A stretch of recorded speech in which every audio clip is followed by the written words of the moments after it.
What's going on, everyone? Welcome to Rob's house. We're doing something a little bit different today. If you notice, we are inside.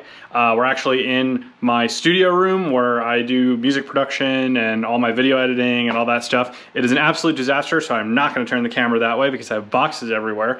Because today, we're actually building a new computer. So I've been using my 2013 MacBook Pro to make all of my YouTube videos. And unfortunately, that machine's pretty dated at this point. So this computer was already starting to show its age with respect to audio production, but video production, it's not keeping up anymore. The computer served me well. I have no complaints with it. It was a great machine, but it's time for an upgrade. I decided to build a desktop now that I'm not on the move as much as I was when I was in grad school. So anyway, today we're going to be building a Hackintosh to replace that laptop. All right, so what I have here are all of the parts for the new machine. So I'll just kind of go through this really quickly for anyone who's a computer nerd. I know this is not my normal car content, but this is what we're going to use to produce car content moving forward. So first and foremost, since I'm building a Hackintosh, I decided to get a case I really like. Obviously, I'm a gamer as well. I like tempered glass cases. I like being able to see all the components. We have a lot of RGB LED components, so there'll be a lot of lights going on in here, which will look really cool. But I went with a white case that has this sort of grayish silver bezeling and this kind of mesh grating in front of the front fans. Kind of reminiscent of what the new Mac Pro looks like, although obviously the new Mac Pro is all CNC'd aluminum, and this case is mostly plastic. At least it gives kind of somewhat of a cross between a Mac and a gaming PC, which I think is pretty cool. If we move on to our individual components here, for all these components, I did a lot of research, and all of these components are supported in macOS. Everything down to the Wi-Fi card should work right out of the box. If you know anything about building PCs or you know, I know a lot of people that watch this channel watch it for car content, but if you know anything about computers, if you know anything about Apple computers, you know that Apple uses, well, they just announced they're going to be releasing their own processors, but up until this point they used Intel CPUs, Intel processors in their machines, and AMD GPUs. So that's what we're building today. We're starting with a 750 watt EVGA power supply. This power supply should be complete overkill for what we're trying to do. Over here we have a Broadcom PCI Express Wi-Fi and Bluetooth card, so that will allow me to use my Apple accessories. Obviously have Wi-Fi. There are some Wi-Fi cards that work and some Wi-Fi cards that don't work with macOS, so I had to make sure that I got one that would work. This was on the Tony Mac x86 buy list, so this should work. It's advertised in Newegg as being macOS compatible as well. Moving over, here we have our ASUS Prime Z490A mainboard. This has the LGA 1200 socket, which we're going to need for our Core i9 10850K LGA 1200, you can see here, CPU. This is a 10-core i9 that runs at, I think, 3.6 gigahertz and hyper-threads, so it can run 20 threads. So that's going to be a big upgrade from the old quad-core i7 that I have in my laptop that runs at a significantly slower clock speed and has significantly less cache. We're going to pair that up with 64 gigs of DDR4 RAM here. This is G.SKILL's Trident RGB LED RAM, so this does light up pretty cool. So that'll give a nice aesthetic to the case. And we're also going to pair it with this CoolerMaster MasterLiquid ML240L V2 RGB LED closed loop liquid cooling system for the CPU. Liquid cooling is getting a lot more affordable these days, and I really like closed loop coolers because there's no maintenance involved. You don't have to flush fluid and refill it or anything like that. It should just pretty much go. And the way this mounts is it mounts to two 120 millimeter fan mount points, which this case has many additional fan mounting points. I could mount it on the front, but I'm not gonna mess with the intake or exhaust fans. I'm actually gonna mount it on the top. I don't know if you can see it in here, but there are fan mounts. See those slots? There's a couple more on this side too that you can use to mount fans up there. So that's what we're gonna do. Moving on to our GPU, we have a Radeon RX 5700 XT. AMD did just release new GPUs, but Apple is obviously not using them yet. AMD released their new graphics cards a couple weeks ago. So the 5700 XT is the most modern, top of the line AMD GPU that you can find in Macs today. So I will be using that because I know it is guaranteed to work out of the box with the Mac operating system. And then of course storage. This is going to be a video editing machine, so I have quite a bit of a storage solution here. First I have an NVMe M.2 970 EVO here, 1 terabyte that we're going to put the operating system on. I also have this 1 terabyte 860 EVO SATA drive that we're going to use as like a cache drive. One of the things I like to do when I'm video editing is I create proxy media, which is basically at a lower resolution. So all my videos are in 4K. I'll have the computer encode 1080p versions of everything first so that there's no lagging or glitching or anything while I'm actually editing video. And what I'm gonna do is I'm gonna use that second 1 terabyte hard drive as a cache drive so that I can have the proxy media stored on that drive for really, really fast read-write times, but also not just like blow up all the storage on my system drive really quickly. So anyway, we basically have 2 terabytes worth as the main system. This is gonna be our cache drive. And then these two regular Seagate traditional hard disks here are 8 terabytes each. So I'll be using this to archive some of my video. I know that sounds like a lot, 16 terabytes, but I already have, just from this year alone, about 6 or 7 terabytes of raw video from doing all my car videos and stuff. So these will probably fill up pretty quickly. I am a GoPro subscriber, so I can back it all up in the cloud as well, which is pretty necessary for the kinds of things that I do. So anyway, I know this is a little bit different, but like I said, when I was sort of rethinking my channel, that this was gonna be a channel for all my hobbies. Obviously, a lot of car content. I do a lot of car stuff. I love cars. But I'm also a computer scientist. I also like building computers. I also do audio production and stuff like that, although I haven't done much of that recently. A lot of that was just really frustrating to do with an old computer that was kind of sluggish and stuff. So I seized the Black Friday opportunities this year and you know, bought some parts. So anyway, we'll time lapse the assembly of the machine. And I've already created a bootable USB. If you go, there's a lot of resources out there for Hackintoshes if that's something that you're interested in and building a custom Mac. The reason that I am kind of stuck on the Mac operating system, aside from having Apple devices, I do have an iPhone and an iPad, is that I use their video editing software, Final Cut Pro. So you actually can't use that in a different operating system. It's only available on Mac OS. And rather than purchasing new software and learning something completely new, I just kind of wanted to stick with what I know. And the Hackintosh community has grown so much over the years that it's actually supposed to be really easy to build a Hackintosh. I actually built my first Hackintosh in 2010. It was not easy to do a Hackintosh back then. There was a lot of manually editing configuration files, a lot of messing with kernel extensions and stuff like that. So I'm hoping that it works out well. I'll report back later if I have any issues. I'll link in the description to Tony Mac x86. That's where I found that's where you can find the buy list for the Intel 400 series CPUs and associated motherboards, as well as graphics card. Any component you need, they have full buy lists there of what is compatible for sure. It looks like it's much simpler these days than it used to be. So wish me luck and let's get started.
All right, guys, we have the finished product behind me. Check it out. All done. I just finished doing some cable management. We got the liquid cooler all set up, fans up top. This is the only good place to mount this radiator. I could have mounted it in the front, but then that would require deleting this front case fan. I wasn't really too keen on doing that. We have all the RGB LED stuff plugged in, so both these fans should light up. The center of the liquid cooler should light up. The RAM should all light up. Should look pretty cool.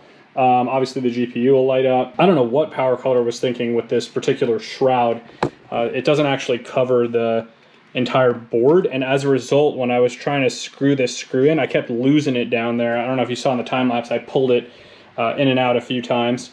The M.2 drive is underneath that, but it is installed. The SSD is on the back side as well as the hard drives. You saw me install those. Power supply also, all of the wires feed through the back, so you get a really nice clean look from the front of the case, so should look pretty cool. I'm going to reinstall the tempered glass, and it's time to do our first startup. I'm going to get macOS installed, and I'll show you guys the finished product. All right, we've been successful. Here is the machine up and running. You can see the liquid cooler lighting up. There's some fans up top there for the liquid cooling system. RGB LED RAM looks pretty cool. Build came out pretty nice. This case has, you know, the usual cable management. I like how it has the power supply in the rear with all the cables coming through the rear, so you get a nice clean install in here. So some of the only power supply wires you're seeing are the PCI Express power wires going into the GPU, and then obviously there's the hoses going from from the liquid cooling unit to the radiator itself. Aside from that, everything else is pretty well hidden. We were successful in installing macOS. Right now we're transferring all of my stuff from my backup drive, so that's gonna take a while, so I figured I would just kind of end the video here. Sorry for my disheveled desk over here. I was moving stuff around, getting all the cables in the back. I still gotta straighten up this room. Now, all that said, there's gonna be some post-installation stuff that I'm gonna have to do afterward, which just kind of like finalizes the build. Right now, I have to use my bootable USB to actually boot the operating system properly. So we have to actually modify the EFI partition on the actual system once we get into the OS. Just so that it can boot on its own without the recovery USB. I'll keep the recovery USB, of course, for the future. Another thing worth noting, I went on so originally the guide that I was trying to follow was from Tony Mac x86. Didn't work at all. Couldn't even get the installer to boot. So I ended up following the OpenCore. OpenCore is like the new popular open source method of Hackintoshing. So anyway, I'm gonna link to OpenCore instead in the description because that's how I actually got this to work. I followed their guide for Comet-like processors, but for every different series of Intel processor, they have guides. They also have guides for AMD if you have an AMD CPU, although that can be kind of hit or miss from what I can tell. Intel stuff works great. I just followed their guide, first try, everything booted. You're basically prepping the install USB manually. So it does take a while. You know, you gotta have patience and you know, really follow their guide step by step. They have an automated sanity checking tool at the end where you can upload your final config file and it'll actually check. You tell it, okay, here's my you tell it what hardware you have, what CPU you have, and it'll actually go through and check that config file for you to make sure that that you set the config file up properly. So I thought that was pretty cool.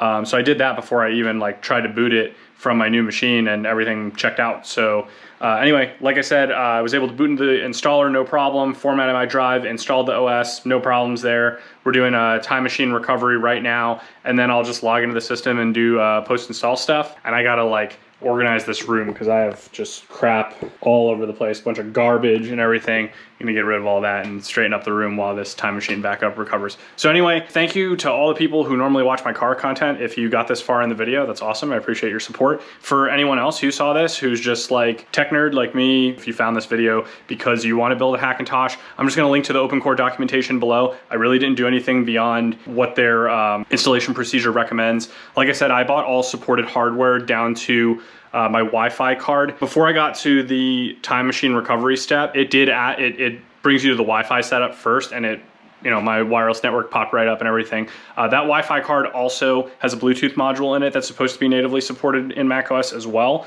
So, because I would like to get, for this computer, I want to get one of the Magic trackpads. So I wanted to make sure that I had something that would be compatible that I'd be able to use that with. So anyway, I should be able to use all Apple accessories if I want to use their wireless keyboard too. I actually have a wired Apple keyboard just from back in the day that I've used for a number of years now, but I have just a regular, I have my old gaming mouse actually, so I think I'm gonna replace that with a trackpad. So, all right guys, so I went and gave myself a haircut while I was waiting for my time machine backup to transfer over. Everything's transferred over. I just copied my EFI partition. Anyone who's done Hackintoshing before, you have to create basically a boot partition with the configurations for your particular hardware. And you copy that over from your thumb drive, your install media, over to the actual hard drive once the operating system's installed. So I just did that, so the system will actually boot on its own now. Check this out. All right, here we go. And booting. Well, restarting, then booting. All right, here we go.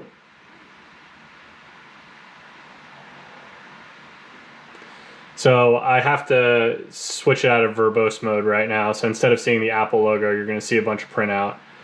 That's for debug purposes while I was installing the OS.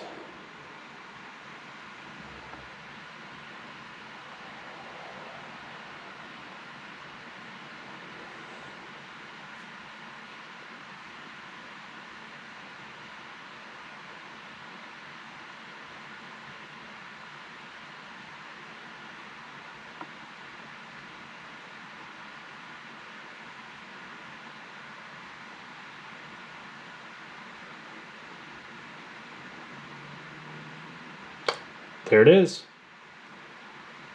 Check this out.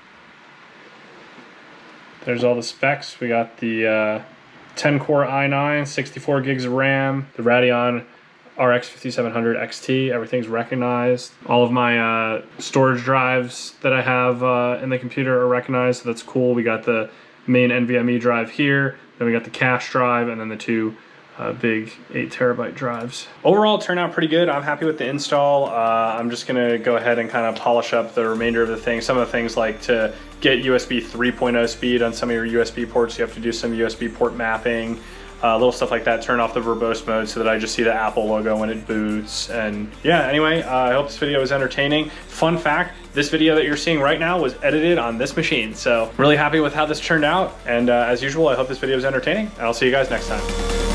Reach for the stars, 'cause we're aiming